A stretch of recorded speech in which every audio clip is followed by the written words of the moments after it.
যে আমি জীবনে কখনো এত শক্তিহীন, দুর্বল এবং অবরুদ্ধ ফিল করি নাই সরকারে জয়েন করে। আমি যেটা ফিল করছি এই সমালোচনার ক্ষেত্রে আমি বলছি, সোশ্যাল মিডিয়া, মেইন স্ট্রিম মিডিয়াতে না। সংস্কারটা কিন্তু একদিনে হয় না। দেখেন, আমি এই সংস্কার এজেন্ডার সাথে তিন দলীয় জোটের রূপরেখা আছে, সেই সময় থেকে কোনো না কোনোভাবে ইনভলভ আছি। ফরমাল বিচার প্রক্রিয়া শুরু হলে আইন মন্ত্রণালয় পিপি অফিসের মাধ্যমে মামলাগুলা প্রত্যাহারের উদ্যোগ নিতে পারে। কোনো জায়গায় একটু আন্ডারস্ট্যান্ডিংয়ে প্রবলেম থাকতে পারে, প্রসিডিউরাল মিস্টেক থাকতে পারে। আমি আপনাদের সাংবাদিক ভাইরা আছেন, আপনাদের কাছে অনুরোধ করছি, আপনারা সবাই একটা জিনিস মনে রাখবেন। আমি দেখি যে এখানে গ্রেফতার হলো কেন, আসিফ নজরুল কী করে, তারপর এই লোকরে আপনার আবার হাইকোর্ট জামিন দিল, পুলিশ কেন আবার সোনার রেস করালো, আসিফ নজরুল কী করে। ভাই, আপনাদের একটা কমন আন্ডারস্ট্যান্ডিং থাকতে হবে, মিনিমাম আন্ডারস্ট্যান্ডিং থাকতে হবে। পুলিশ রিলেটেড কোনো কিছুর ব্যাপারে আমার কোনো কিছু করার নাই, সাংবিধানিকভাবে কোনো কিছু করার নাই। যতই আমার গুড উইশেস থাকুক, যতই আমার রক্তক্ষরণ থাকুক, কেউ যদি ফলস মামলা করে তার ব্যাপারে আমার কিছু করার নাই। যেটা করার নাই এটা আমি কীভাবে করবো? আর পুলিশ যদি কাউকে গ্রেফতার করে সাবস্ট্যান্টিভ কোনো প্রমাণ ছাড়াও, আমার কিছু করার নাই। যাই হোক, আমি আজকে সেন্ট্রাল থিমে ফেরত আসছি। এক হচ্ছে আমরা ডিজিটাল যে প্রোটেকশন অ্যাক্ট করেছি, সেটার মাধ্যমে আমরা আগের সমস্ত মামলা বাতিল করেছি রহিতকরণ ধারাতে। আমরা এই কথাটা তুলছি কেন, আমি প্রথম থেকে বক্তৃতা শুরু করি।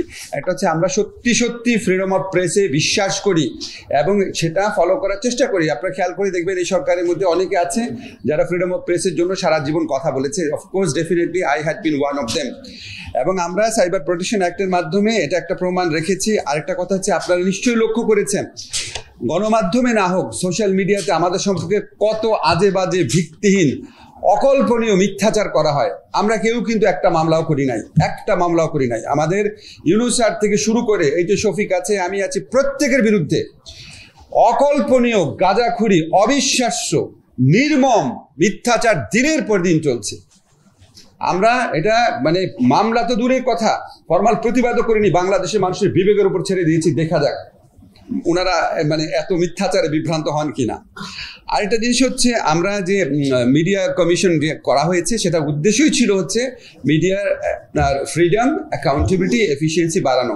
কমিশন করার পর কিন্তু আমরা থেমে থাকি নাই। আপনারা খেয়াল করে দেখেছেন, আমাদের শিক্ষা উপদেষ্টা আছেন সিআর আবরার ভাইয়ের নেতৃত্বে একটা কমিটি করা হচ্ছে। কমিটিটা ওই কমিশনের কোন সুপারিশগুলো খুব দ্রুত বাস্তবায়নযোগ্য, কিভাবে বাস্তবায়ন করা যায় এবং আরও কী নীতিমালা করা যায়, কোনো গ্যাপ আছে কিনা সেটা দেখছে।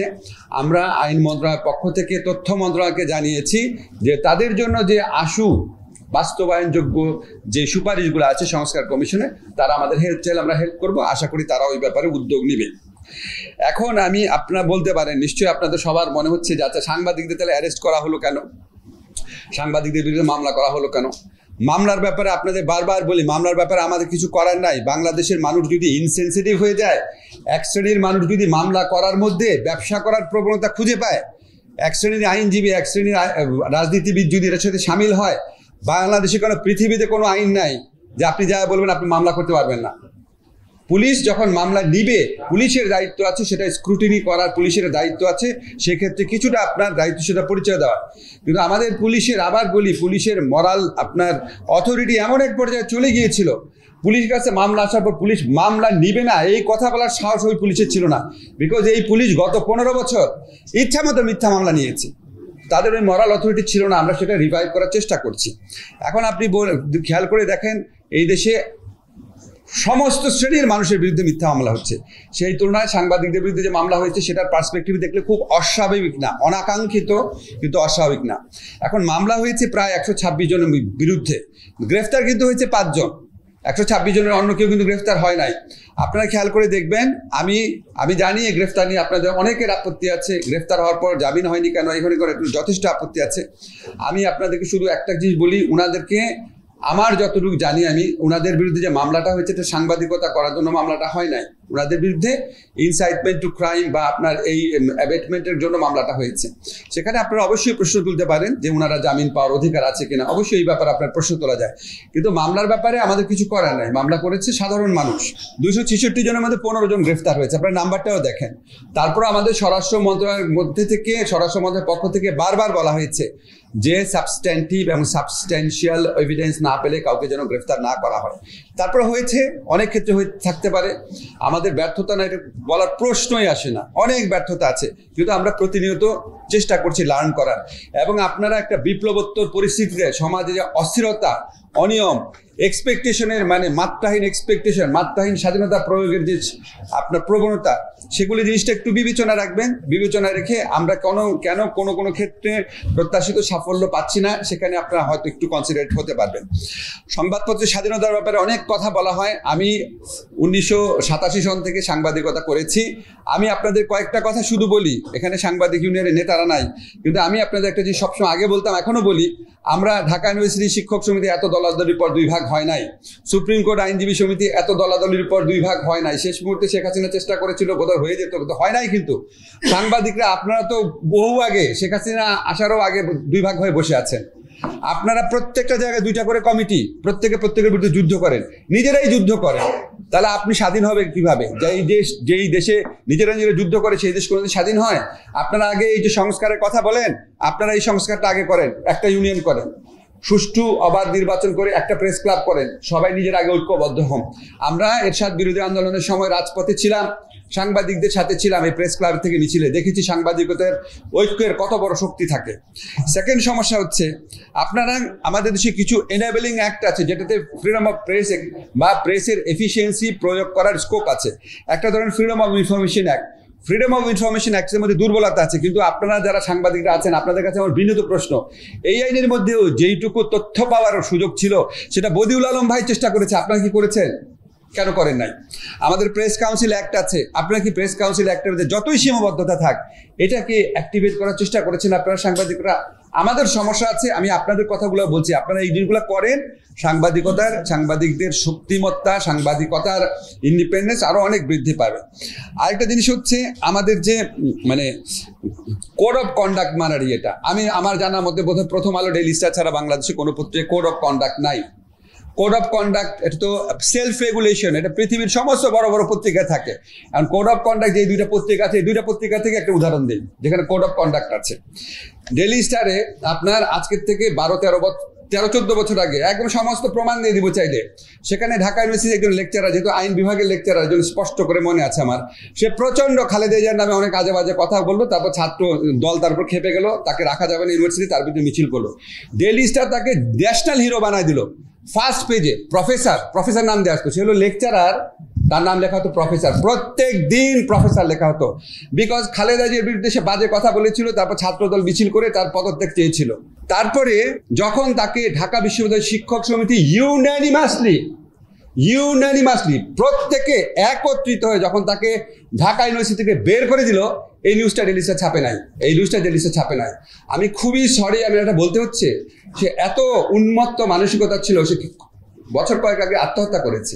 এইরকম একটা মানুষকে হিরো বানিয়েছে ডেইলি স্টার, কিন্তু তাকে যখন ঢাকা ইউনিভার্সিটি ক্লাব থেকে বের করে দেওয়া হচ্ছে, ঢাকা ইউনিভার্সিটি ক্লাবের ইতিহাসে প্রথম ইউনানিমাসলি বের করে দেওয়া হচ্ছে, সেই নিউজটাই ডেইলি স্টার ছাপে নাই। জাতীয় বীর যে বানিয়ে ফেলেছিল, এটা হচ্ছে ডেইলি স্টার, একটা উদাহরণ দিলাম। আর হচ্ছে প্রথম আলো, যে পত্রিকা আমি নিজেই লিখি, প্রথম আলোতে আপনারা দেখবেন সুযোগ পেলেই কি আপনার জাফরুল্লাহ চৌধুরী হচ্ছে বিএনপি পন্থী। তা আমি সবসময় সৌরভ ভাই বলতাম, ভাই জাফরুল্লাহ চৌধুরী যদি বিএনপি পন্থী, লেখা আছে 1-2 হলো, আমি নিজের চোখে পড়েছি, জাফরুল্লাহ চৌধুরী যদি বিএনপি পন্থী হয়, তাহলে আনিসুজ্জামান আর জাফর ইকবাল ওনাদের নামের আগে আওয়ামী লীগ পন্থী কেন লেখেন না কখনো? তো এরকম ইনবিল্ড এক ধরনের পার্সিয়ালিটি যদি থাকে, তখন আপনাদের প্রতি মানুষের রেসপেক্ট আসবে না, মনে হবে আপনারাও তো একটা পার্টি জানার অংশ। সাংবাদিকতা অন্য জিনিস, একটা দলকে সাপোর্ট করা অন্য জিনিস, কিন্তু আপনি যখন অ্যাডজেক্টিভ ইউজ করেন, তখন আপনারা অনেক সাবধান হতে হবে। যেমন আপনি ডেইলি স্টারের জিনিসটা মাহফুজ ভাইকে বললেন, ওনারা, আমার কথা হচ্ছে, ওনারা ভুল 2টা জিনিস ছাপালো কেন?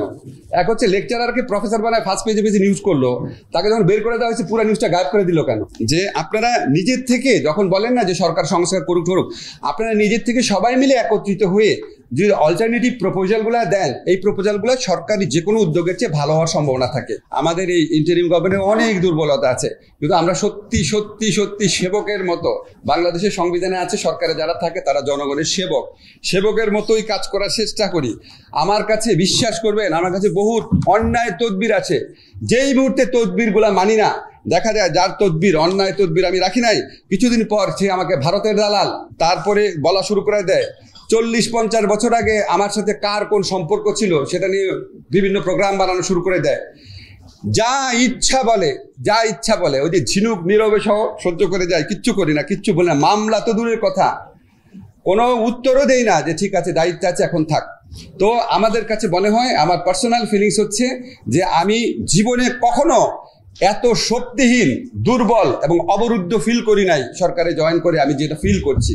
এই সমালোচনার ক্ষেত্রে আমি বলছি, সোশ্যাল মিডিয়া, মেইন স্ট্রিম মিডিয়াতে না। তারপরেও আমরা কোনো মামলা করি না, এটা শুধু ব্যক্তিগত কমিটমেন্টের প্রশ্ন, শুধু আমার না, আমাদের সরকারের প্রত্যেকে, আপনারা জানেন প্রায় প্রত্যেকে, যারা বেশি পরিচিত তারা বেশি আপনার এই কি বলবো, মানে অপসাংবাদিকতা তো ভালো শব্দ, নোংরামি শিকার হয়েছে। তো আমরা চেষ্টা করব, আপনাদের সহযোগিতা থাকবে। আপনারা শুধু একটা জিনিস মনে রাখবেন, সংস্কারটা কিন্তু একদিনে হয় না। দেখেন, আমি এই সংস্কার এজেন্ডার সাথে তিন দলীয় জোটের রূপরেখা আছে, সেই সময় থেকে কোনো না কোনোভাবে ইনভলভ আছি। আপনি যদি আজকে ধরেন একজন ঢাকার ফুটবল লিগে যে খেলে, আপনি যদি ইংল্যান্ডে নিয়ে তাকে 3 মাসের ট্রেনিং দেন, সে কি ইংলিশ প্রিমিয়ার লিগে খেলতে পারবে? এটা কি সম্ভব? তো সম্ভব না। এটা ইনকোর্স ইনক্রিমেন্টাল সংস্কার হইতে হয়।